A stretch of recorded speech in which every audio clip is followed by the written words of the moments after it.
Hi, this is Hold Your Fire, a podcast by the International Crisis Group. I'm Richard Atwood.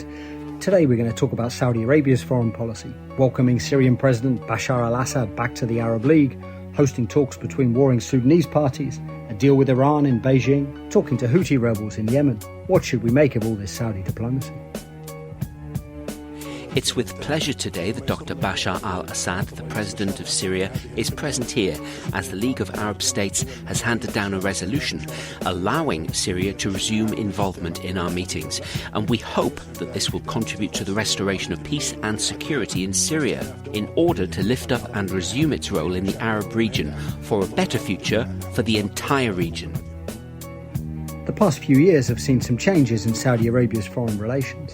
Just this past weekend, Syrian President Bashar al-Assad attended an Arab League meeting after a decade of isolation. We just heard Saudi Crown Prince Mohammed bin Salman welcoming Assad back. That follows a deal brokered by China last month that saw the Saudis agree to re-establish diplomatic relations with Iran, which had been severed since 2016. Saudi Arabia's open talks with Houthi rebels that Riyadh had been trying to defeat for several years in neighbouring Yemen. It's also involved in diplomatic efforts to end Sudan's fighting, hosting talks between representatives of the army and the paramilitary rapid support forces in the Saudi city Jeddah. We heard about some of that diplomacy on last week's episode. Plus, Riyadh has mended relations with Qatar after a dispute within the Gulf Cooperation Council which saw Saudi Arabia and other capitals blockade Saudi's smaller neighbour. Here's the Saudi Crown Prince again. We want to assure our neighboring and friendly countries in the east and west that we are moving forward for peace, cooperation and construction in a way that achieves the interests of our people and preserves the rights of our nation. We will not allow our region to be turned into a field of conflicts, and we must turn the page in the past. For years, our region has suffered and lived through years of conflict, and our people have suffered as a result.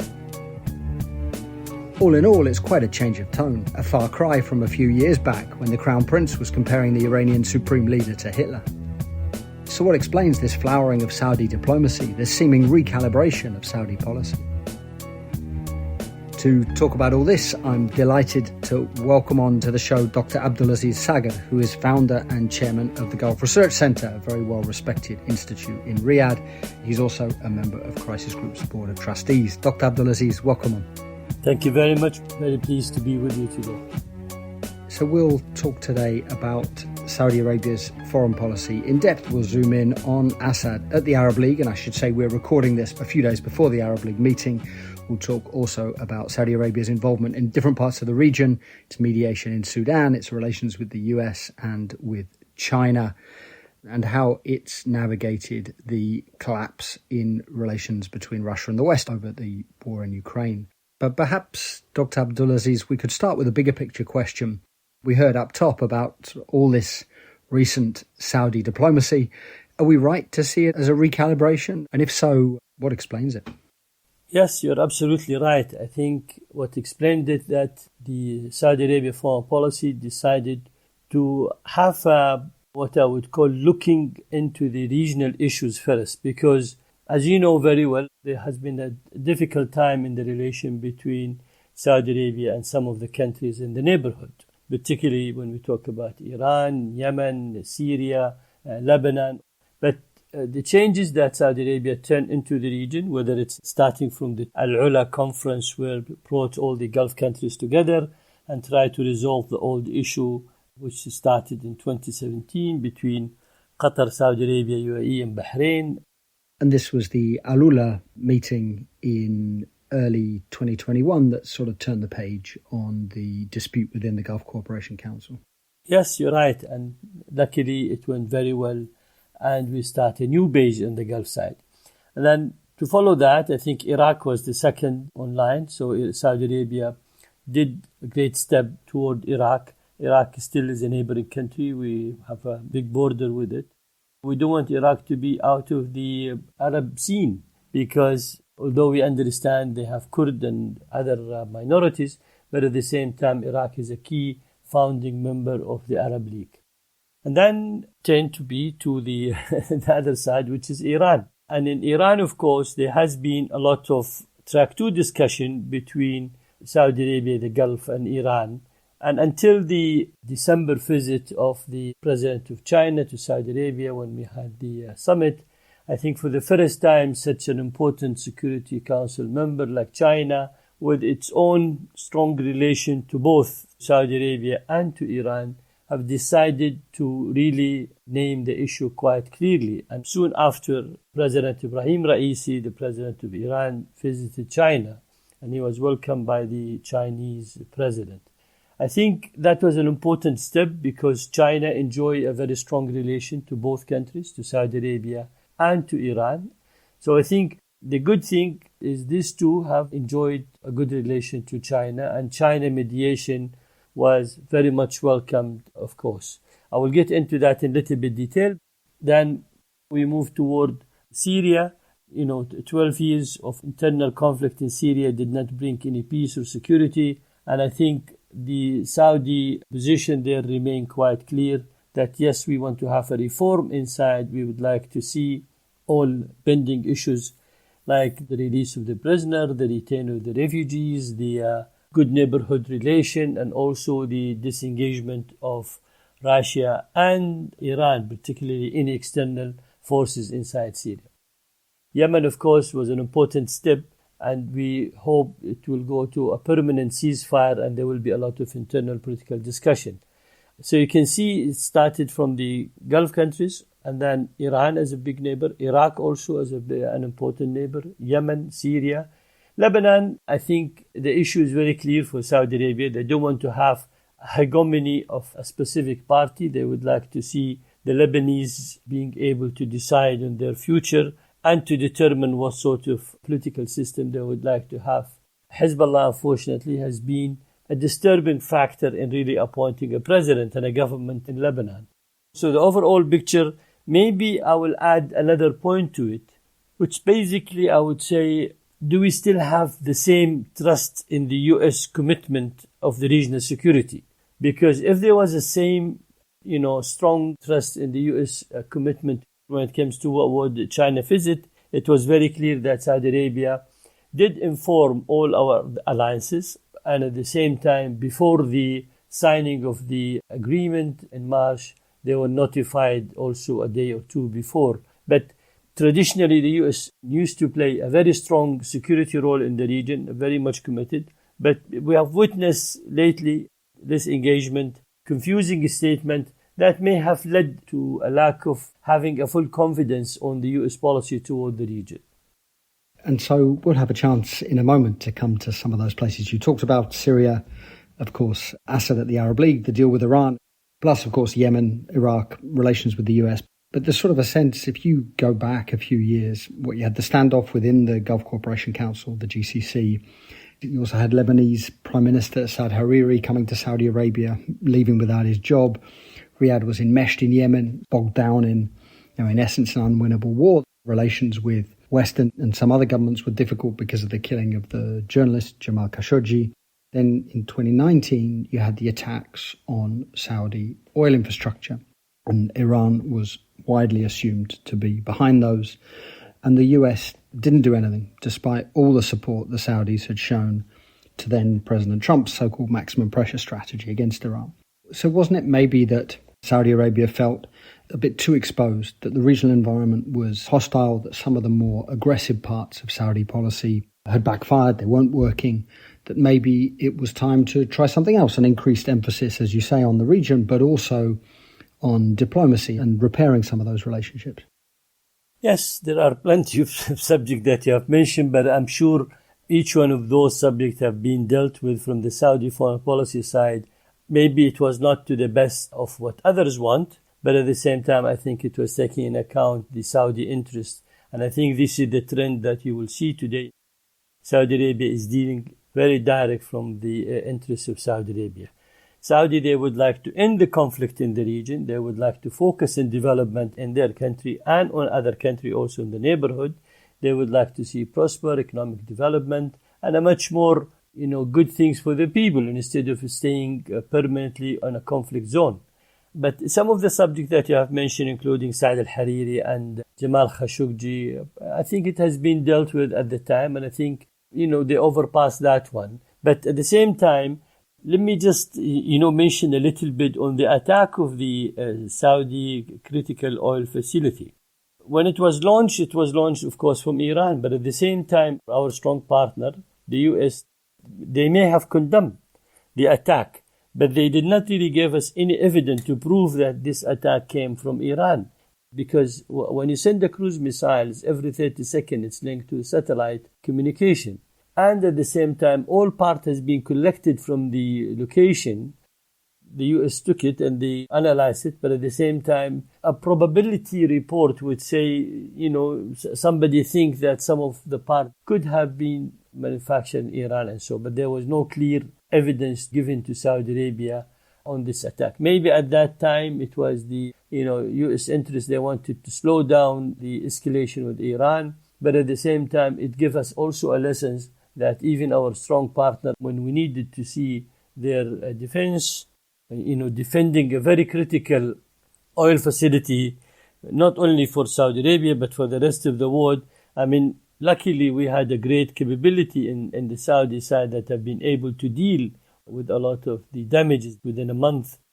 We brought back a lot of production back into place. So I think it was quite good. But, prior to that, there was another 3 lessons. There was this commercial vessels that have been attacked and no response. There has been the tanker also has been attacked also and there was no response. And the US drone also has been attacked.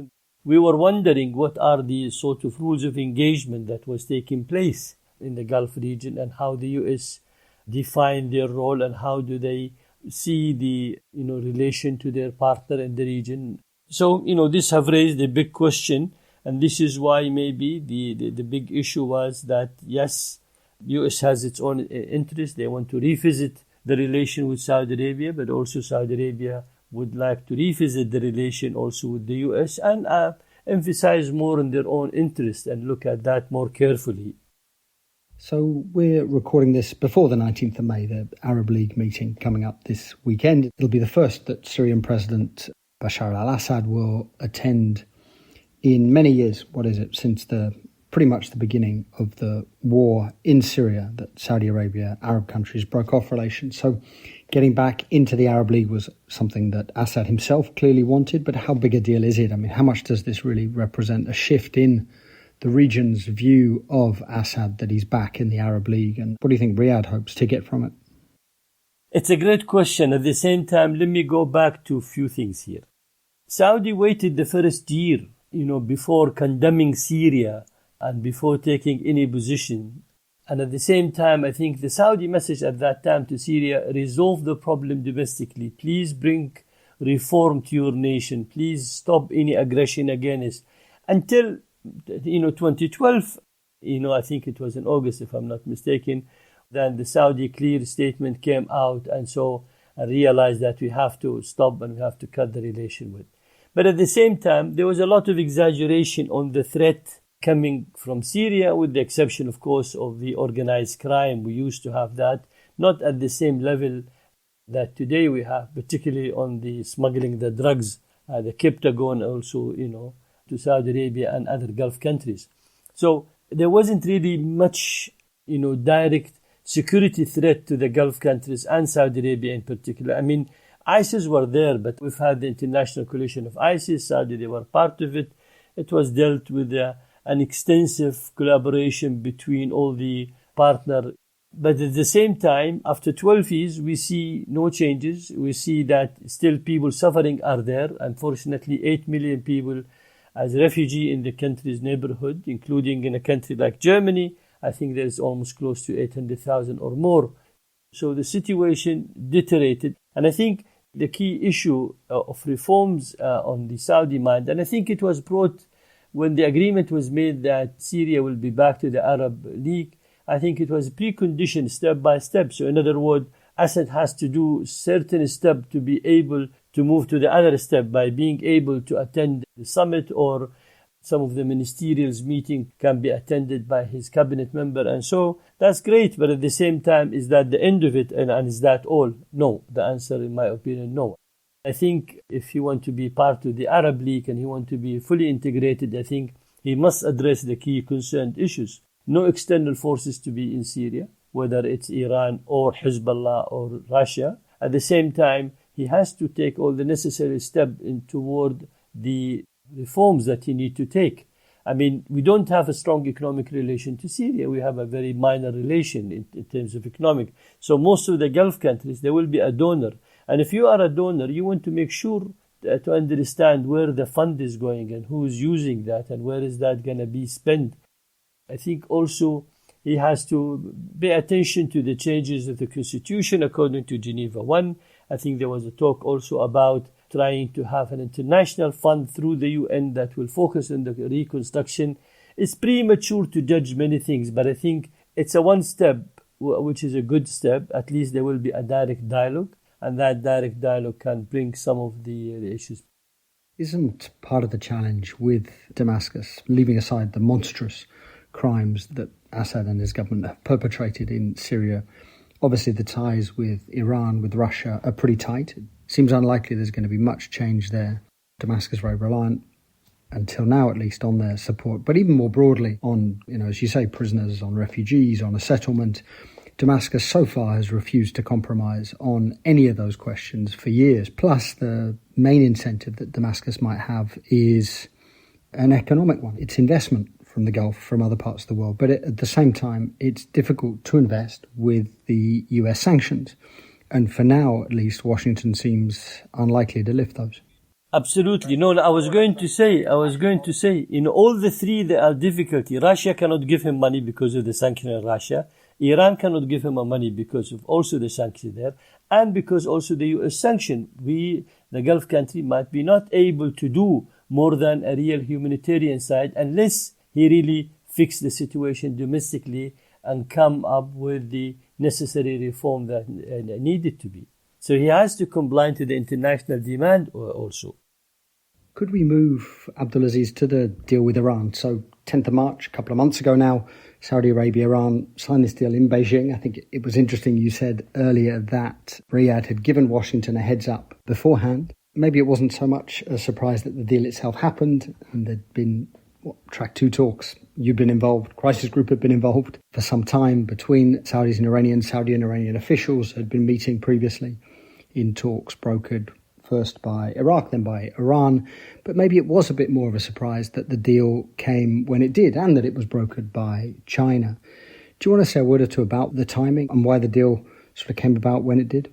First, let me say that Saudi were always agreeing to have a direct relation and a direct negotiation. We have never, as I said, there have been also a track 2 discussions since 2013 until 2020, and Crisis Group also, they have been involved in that one, and I myself have participated in that.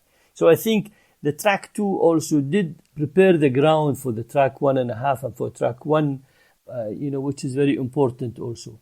But I think the Iranians also have reached to the point where they felt lonely. They felt they didn't know what's going to happen. JCPOA is in a coma. There is nothing moving there. And at the same time, without a reasonable relation to the neighborhood and re-establishing a direct relation, they will be having difficulties. And Saudi, as I said, at the same time, we wanted to avoid, in case if there is any scenario also on a military attack, why do you want to be not in a talking terms, I would say, not reasonable, not a good, but I say at least talking terms with Iran. And having a direct diplomatic relation does not mean we have resolved all regional issues. I think it means that now we have the official channel directly between both to start talking. And I think it's up to Iran to prove their good intention, because the regional agenda remains in the Saudi top list, by the way. There's no changes there, which is the maritime security, which is the critical oil facility, also their terrorism, support of the militia in the region, interventionist policy, sectarianism, using sectarianism as a dimension of expansion also, the whole regional security architecture and how to go about it. And so there are many issues that still in the region of concern. And how do you see those efforts sort of improve ties between Iran and Saudi Arabia, aiming to improve sort of regional security? How do you see those as linked to the nuclear talks, the world trying to get some sort of agreement about Iran's nuclear program?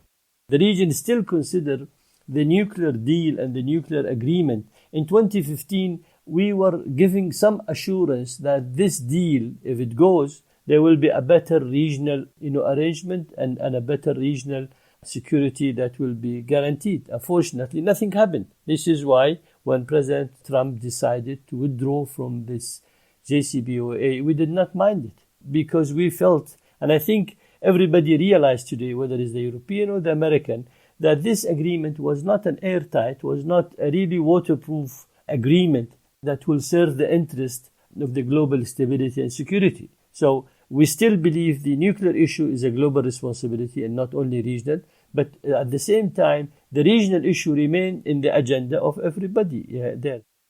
So obviously the improved relations between Saudi Arabia and Iran is something positive. It's hard to imagine progress on regional security, as you say, without diplomacy, without at least diplomatic relations. But the nuclear question is still, of course, looming. I mean, tell me if this is wrong, but from the Saudi side, in part, the improvement in relations with Iran is partly because Riyadh feels exposed if there is some sort of escalation between Iran and the US or between Iran and Israel over the nuclear program. I mean, there's a danger that Gulf powers, that Saudi Arabia gets caught up in that. And that's part of the motive for this Iran-Saudi deal.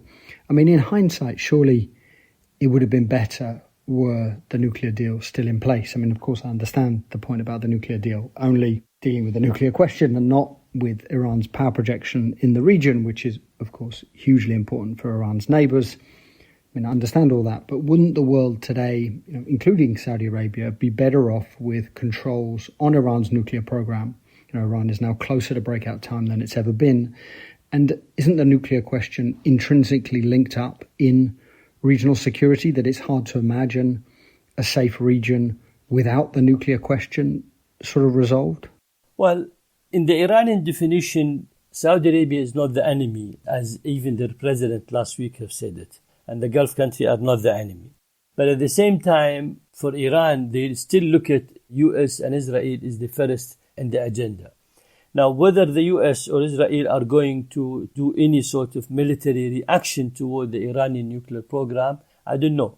What we analyzed so far, the Israelis have done everything possible to slow down the Iranian nuclear program, i.e. they stopped shipment from outside, they created the biggest international lobbying against the Iran nuclear program, they have killed scientists, they have attacked location and destroyed location, they stopped their centrifusion by a cyber attack. So they have done almost everything they think they can do. The only step left, of course, is to launch a complete attack. And I don't think the Iranian today are happy with the situation because they still see that as a big threat. And we hear the noises from Israel. Israel demands still zero enrichment. So how can you reach to a zero enrichment in Iran at the time when we hear a conflicting report? Some say 60, some say 80, 90, whatever is that. But at least they have passed the stage of getting into the dirty bomb, the 20% enrichment. I'm sure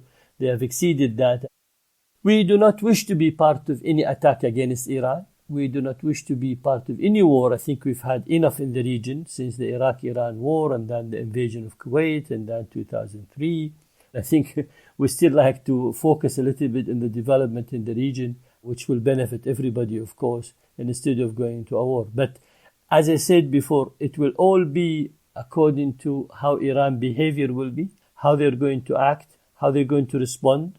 I know, for instance, the Saudi ambassador to Iran nominated, and also the Iranian ambassador to Saudi Arabia have been nominated. It's in the final process, and staff and people and cleaning both embassy and getting it ready, and so it's there.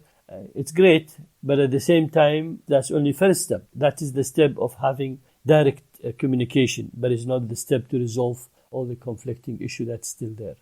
Don't get me wrong, it's a good thing that Saudi Arabia and Iran are talking. I mean, obviously that's a positive.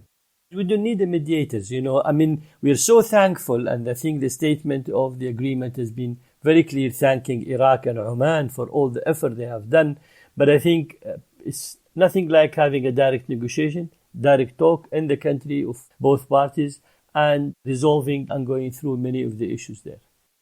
Do you think, though, I mean, we'll talk about Yemen in a moment, but broadly speaking, it seems unrealistic to expect that Iran is not going to continue to have influence in countries across the region, particularly those with Shia majorities or big minorities. So Iraq, Syria, of course, where it has the ties you talked about with Assad, and Lebanon. Isn't that now a sort of geopolitical reality that others are going to have to come to terms with, and it's about arriving at some sort of understanding about that? Well, definitely it is a political reality. I mean, Iran took a great advantage of the situation. They have used, as I said, sectarianism as a dimension to expand their spheres of influence. They have always wanted to deal with the violent non-state actor instead of dealing with the state. They deal with Hezbollah, but not the Lebanese government. They deal with the Houthi, but not the Yemeni government. So, well, Syria is perhaps the other way around, though, right? Well, Syria, because it's an old relation. It really goes back to 1980 with the father. And I think at that time it was different because they needed Syria to offset Iraq. And Syria need Iran to protect itself also from Iraq. I think that was the reason for that one. But anyhow, I think if they want to be in a peace, I mean, nobody is antagonizing or reducing the importance of Iran and its regional power and its regional role. No, it's out of question. But at the same time, we hope and we wish that the Iranian will focus on the domestic development, because that can bring a lot more, better result instead of focusing in militia and militia attack and trying to threaten regime and government and system. I mean, look at every one of the Gulf countries, one way or another, have been, affected by a negative attitude from Iran, with very little exception, of course, of Oman. Yeah. And just before we move on, Abdulaziz, could I just ask one last one about Iran's nuclear program? I mean, it often strikes me that we hear a lot of opposition in Riyadh or in Abu Dhabi and Gulf capitals to the Iran nuclear deal. It unleashed Iran in the region, gave it more resources to project power in the parts of the Arab world that we're talking about.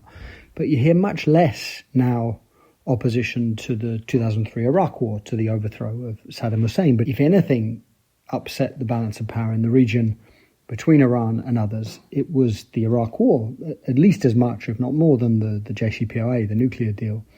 I mean, is that because it was longer ago, so it sort of faded more from memory? Is it just because it's easier to criticize Democrats than Republicans? I mean, why so much attention on the nuclear deal compared with the Iraq war, which seems, in terms of the regional balance of power, seems more significant? I think when it comes to the nuclear deal, we did not want it in the beginning, but we were forced to accept it. At that time, there was a lot of promises that things will be different and regional security will be addressed. But now today we say, okay, this is the international responsibility. Let everybody else worry about it, And I don't think, honestly, I think the region should get out of this Republican-Democrat game. Let the Americans decide whom do they want. Let's try to bring the serious interests of the region, in place and see how the rest, will respond to that. And if there was a return to Trump or someone like him in the White House, there was a return to a sort of more belligerent posture towards Iran. I mean, there's already a lot of sanctions under Biden, but a sort of more overtly aggressive position and pressure on Gulf capitals, on Saudi to join that. You don't think there would be a shift back, or has the page really turned on that type of policy for Saudi? I think the page has been turned. Yeah. And so in Yemen, there have also been talks now going on for some time between the Houthis and Saudi Arabia. And maybe even there's been some suggestion that as part of the Iran-Saudi deal, that might help push forward those talks. From what I understand, the real difficulty is not necessarily getting to a Houthi-Saudi deal, but the difficulty is getting the Houthis to talk to other Yemeni parties, which are also, of course, part of the conflict. And it's very difficult to see the Yemen conflict being ended without some sort of intra-Yemeni process. That the Houthis, a little bit like the Taliban with the US in Afghanistan, the Houthis are not interested in talking to the other Yemenis. They just want to talk to the Saudis. They want Saudi Arabia to withdraw. Do you think there's a way of getting to a Saudi-Houthi deal that would then pave the way for talks between the Houthis and the other Yemeni parties? Do you think there's a way of getting there? Well, I think to start with, no country really should support and recognize and deal with a violent non-state actors because it's against the international law. And I think once we start doing that, then there is no limit where to stop, to start with. But at the same time, as the UN report called it, reality on the ground, unfortunately. They are there on the ground, and they are controlling 94% the Houthi of the north side. At the same time, in the south, we have a different groups, not only just one unit, what we call Al-Majlis Al-Intiqali, the Transition Council. It's not only that, there are different also other group in the south. Plus, Saudi did work a lot hard with the Gulf country to bring a new legitimate government with the new council. They're trying to bring things into a peace. I think if I look at Yemen today, what are the different scenarios and options if I just think loudly out of the box with you? Number one, military victory for Saudi Arabia. And I don't think that is there in the table because we're not discussing about, because that will have a massive casualty, a massive attack, international position. If that was an option, probably it would have happened already, right? Well, it could have been an option maybe some years ago, but not today. Second, the talk between the Houthi and the legitimate government. And I think, this talk, the problem, the Houthi, they see themselves controlling the ground. They see themselves have achieved something, and they believe talk should be only on their own terms and not on other terms. Getting a new Security Council resolution, you have Russia and China today. They may not support anything like this, so that may not work. The fourth scenario would be the withdrawal of Saudi forces to their border. You protect, although we don't have much there now, but still, whatever left of them, you withdraw to your border, you leave Yemen for the Yemeni, and that, you protect your border. Only if there is an attack, you respond to that one. And I think, this will create another Somal, will have another internal fight there. The wisest scenario, which I hope it will be, is to have the reasonable talk, is the inclusiveness of everybody. And at the same time, keep the unity of the country at this stage. Although the Southern always wanted to have their own country back to the May 1990 border when they merged with the north side. So, you can have a UN referendum and people can vote for that. And if the South enjoy a majority, they can go back to that May 1990 border, to that two separate state and so on. But again, you need to have a better political environment to be able to execute that. I think today, even the discussion, there are some obstacles, there are some difficulties, although the Saudi and the Omani are doing an important job to bring that. The good thing is so far the ceasefire is continuing. But the rest of the detail, what are the Saudi demand? I will just spell it out so you understand it. Saudi would like to have a safe border, land and maritime. Saudi would like to have a reasonable government and a friendly government to deal with. Saudi would like to have a non-existent of foreign military presence in Yemen. Saudi, they would like to have a reasonable security structure in Yemen to be able to deal with the domestic and local issue, but not a huge defense capability missile that can represent a threat to the neighborhood. Saudi would like to see also an international conference, an international contribution to the reconstruction of Yemen. They are happy to contribute to that, but they should not be the only one responsible.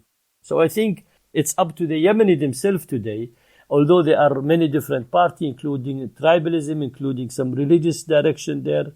So that will always put a pressure in what sort of solution can be and how quickly. But at the same time, what I would say, leaving the situation as it is, even if Saudi withdraw from Yemen, without having a very clear vision of your neighborhood security, it will be also a dangerous situation.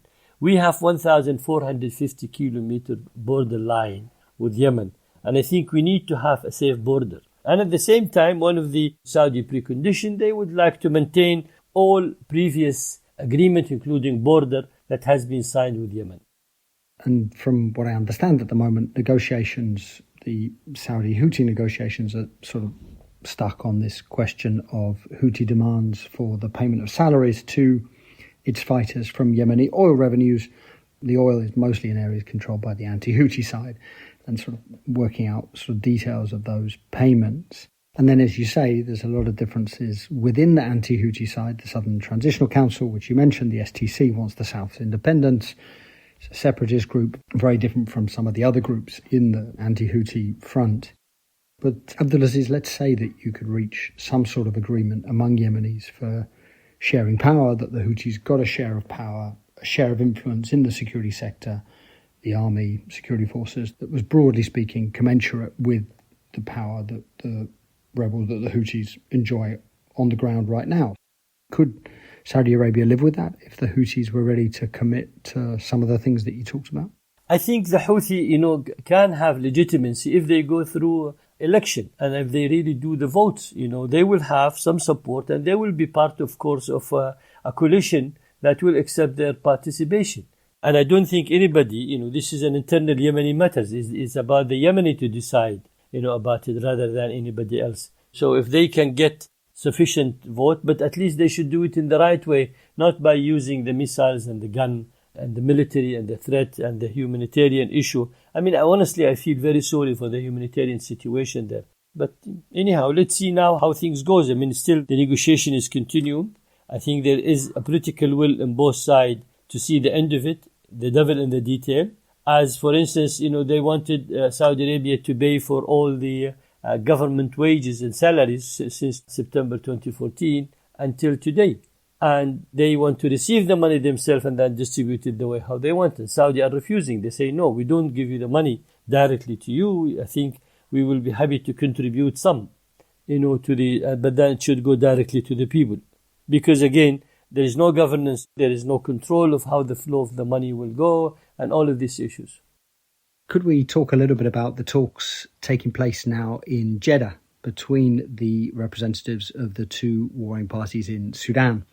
So the Rapid Support Forces and the Sudanese Armed Forces, the army. So for some years, Saudi Arabia has been trying to bring together leaders from around the Red Sea. It's formed the Red Sea Council, though as far as I know, that council hasn't met formally yet. Security around the Red Sea, hugely important for Saudi development.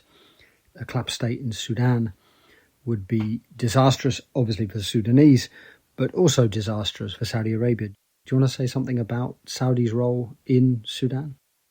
Saudi have tried to bring all the neighboring country and the one that has sharing the Red Sea together, with the exception, of course, of Israel. And everything was prepared that post-Arab summit, the Arab League summit, that this meeting will take place. And then hopefully the signature will be there and the headquarters will be in Riyadh. And everything was prepared for that. Unfortunately, what happened in Sudan today between the military and the RSF, it's honestly from a humanitarian point of view, I feel very sorry. I have a great sympathy to the Sudanese people and the nation there. They're very nice people. They have suffered a lot. They don't need a war like this to increase their suffering and difficulties. But at the same time, both seems to be quite in control of the military forces. And this is on the absence of the good governance, in the absence of law and regulation. You create something, then it becomes your enemy. The RSF was created by the Sudanese previous government, to protect them, to help, to do something. But at the same time, the head of the RSF, he has his own resources. He's still maintaining, his position. And the mediation today is focusing on the ceasefire and focusing on the humanitarian at this stage before anything else.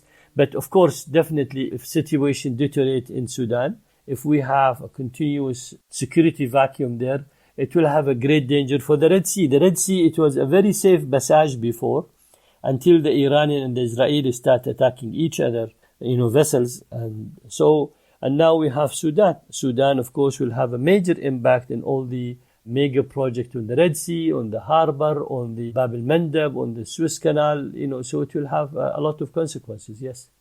And one of the complaints, certainly from Sudanese civilian politicians, is that the talks at the moment only involve the representatives of the two warring parties, that they don't involve civilian politicians, they don't involve some of the people that were involved in the revolution some years ago. And there's a sort of fear that if the talks continue like this, then what happens to the idea of a return to civilian rule in Sudan? The US and other Western powers, they talk a lot about a return to civilian rule. Do you think that is felt the same way in Gulf capitals? Of course, it's the ultimate aim. We wanted to have the civilian role. We wanted to make sure that the people choose the party, although there have been many political parties created and supported by external countries. But if they leave it up to the Sudanese, I think the Sudanese know whom do they want, they know what to do, and they have practice, although they had a military, of course, since late 60s, but at the same time, they still can have their own civilian, and this is the determination of the people. And I don't think neither of the two, neither the military nor the RSF, their intention is to have a full control of the power and not to bring the civilian and not to bring the political parties back into practice. So one of the fears at the moment, Abdulaziz, one of the fears in Sudan is at the moment it's just the two armies fighting. But obviously they both have, the army and Hemeti, the leader of the Rapid Support Forces, they both have ties to neighbouring countries, to countries further afield. And for now, most foreign powers appear to be waiting to see. It doesn't seem like they're weighing in. But of course, what's happened in many of the recent wars in the region is that outside powers get involved, and then once one is involved, others get involved, and it's much more difficult then to end the conflict. You have this sort of regionalized or internationalized war. Some of the countries that have close ties to both sides in Sudan, so Egypt, for example, with the army, Hemeti has a lot of his wealth in the UAE, for example. I mean, how much do you think Saudi Arabia is aware of the danger of other countries getting sucked in and doing what it can to stop that? They are fully aware of that, and they understand that, and I'm sure, they are taking that in consideration. But at the same time, a closer collaboration between Saudi Arabia and the U.S. U.S., of course, is a big and strong country. It's a superpower that can really exercise, if they wish to stop any external intervention. Because if you leave it up to the Sudanese, if you try to help them to overcome, if you pressure both sides, they cannot survive in their own like this. They would need to have an external link. So if you stop that, if you control that, then definitely you're going to help to bring peace to the situation. I just saw lately a very interesting statistic. 60% of Sudan export, it's in gold, and it goes to UAE. And that can tell us something. Can I ask Abdulaziz about the prospects for diplomatic relations with Israel? So media reports suggest some quite steep conditions Riyadh has made of the US for normalization, hard security guarantees, help with its civilian nuclear program that the Saudis would want if they were to normalize with Israel. Maybe also difficult with this Israeli government. But how do you see prospects for normalization with Israel happening anytime soon?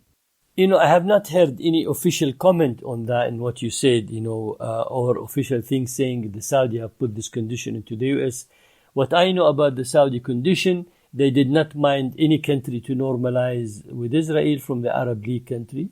In fact, and the OIC, the Organization of Islamic Countries, we have more out of the 57 members, there's more than 35. They have a direct diplomatic relation with Israel. So that's up to the country to decide, what sort of relation they want. Saudi, they always believed first peace and then normalization. This is why the 2002 initiative, which became the Arab League initiative, is emphasizing on the conditionality of that. First, we have the peace, and then normalization can take place. And it's up to Israel. They had many chances, but I don't think Saudi will compromise in this matter.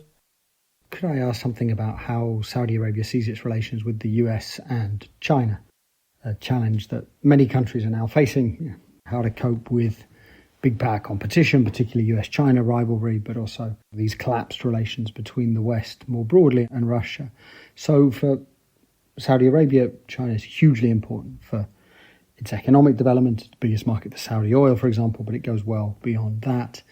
And yet Riyadh has this close security partnership with the US. I mean, you talked earlier about changing views of US security guarantees in the region, particularly after the 2019 attacks on Saudi oil infrastructure. But even if people feel let down by the US's response there's no other country that's going to give the sort of security guarantees that the US can in the region. So how does Riyadh balance its relations between the US and China, and for that matter with Russia? I mean, again, it's something of a sort of wider challenge, maybe an opportunity too in some ways, but a challenge that other sort of mid-sized regional powers like Saudi Arabia are grappling with.